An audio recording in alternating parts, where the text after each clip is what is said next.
groaning, twisting with pain, naked, bones out of joint, and nails through his hands and feet, with spit and blood running down his face, a crown of thorns pressed down on his head.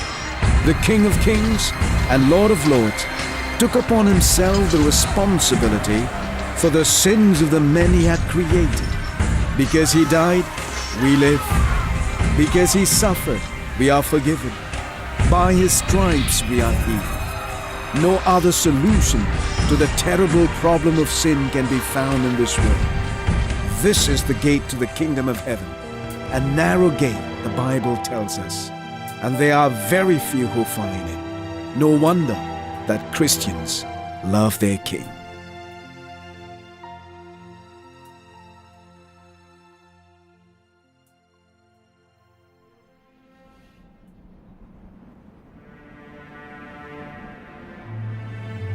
On the first day of unleavened bread, when they sacrificed the Passover lamb, his disciples asked him, "Where do you want us to go and prepare the Passover so you may eat it?" So he sent two of his disciples and told them, "Go into the city, and a man carrying a water jug will meet you. Follow him. Wherever he enters, tell the owner of the house, 'The teacher says, where is the guest room for me to eat the Passover with my disciples?' He will show you a large room upstairs, furnished and ready. Make the preparations for us there." So the disciples went out, entered the city, and found it just as he had told them, and they prepared the Passover. When evening came, he arrived with the 12. Before the Passover festival, Jesus knew that his hour had come to depart from this world to the Father. Having loved his own who were in the world, he loved them to the end. While they were reclining and eating, Jesus said, "I assure you, one of you will betray me, one who is eating with me." They began to be distressed and to say to him one by one, "Surely not I?" He said to them, "It is one of the 12, the one who is dipping bread with me in the bowl. For the Son of Man will go just as it is written about him. But woe to that man by whom the Son of Man is betrayed. It would have been better for that man if he had not been born." The disciples started looking at one another, uncertain which one he was speaking about. One of his disciples, the one Jesus loved, was reclining close beside Jesus. Simon Peter motioned to him to find out who it was he was talking about. So he leaned back against Jesus and asked him, "Lord, who is it?" Jesus replied, "He's the one I give the piece of bread to after I have dipped it." When he had dipped the bread, he gave it to Judas, Simon Iscariot's son. After receiving the piece of bread, he went out immediately, and it was night.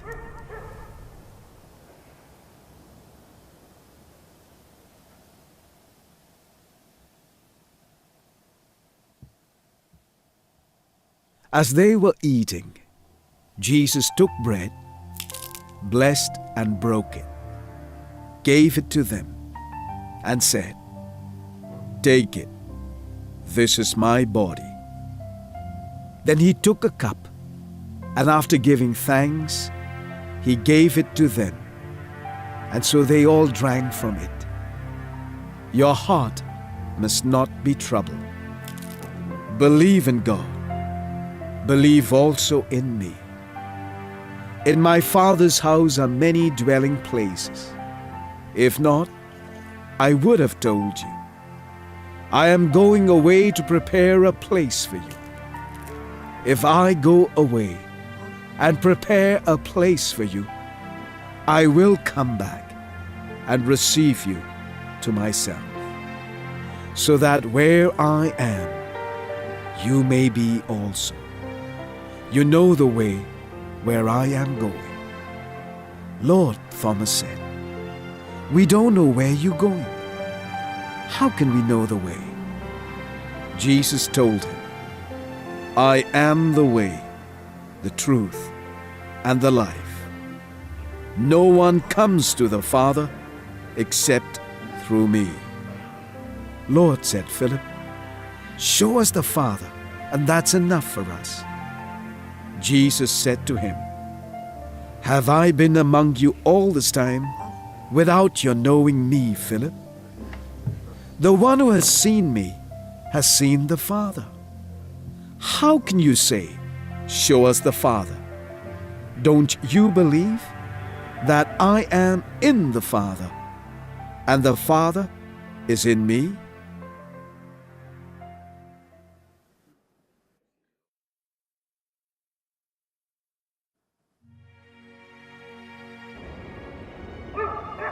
And I will ask the Father, and he will give you another counselor to be with you forever. He is the Spirit of truth. The world is unable to receive him because it doesn't see him or know him. But you do know him because he remains with you and will be in you. I will not leave you as orphans. I am coming to you. If anyone loves me, he will keep my word. My Father will love him, and we will come to him and make our home with him. The one who doesn't love me will not keep my words. The word that you hear is not mine, but is from the Father who sent me. But the Counselor, the Holy Spirit, the Father will send him in my name, will teach you all things and remind you of everything I have told you.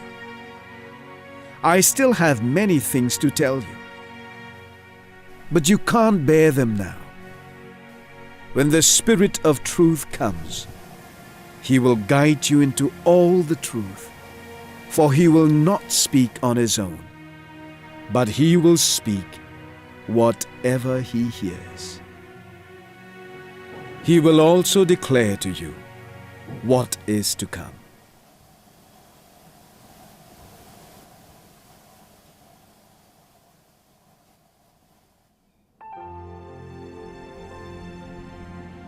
If the world hates you, understand that it hated me before it hated you. If you were of the world would love you as its own.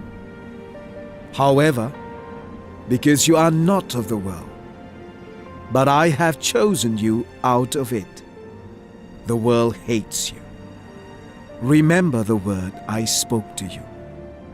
A slave is not greater than his master. If they persecuted me, they will also persecute you. If they kept my word, they will also keep yours. But they will do all these things to you on account of my name, because they don't know the one who sent me. If I had not come and spoken to them, they would not have sinned.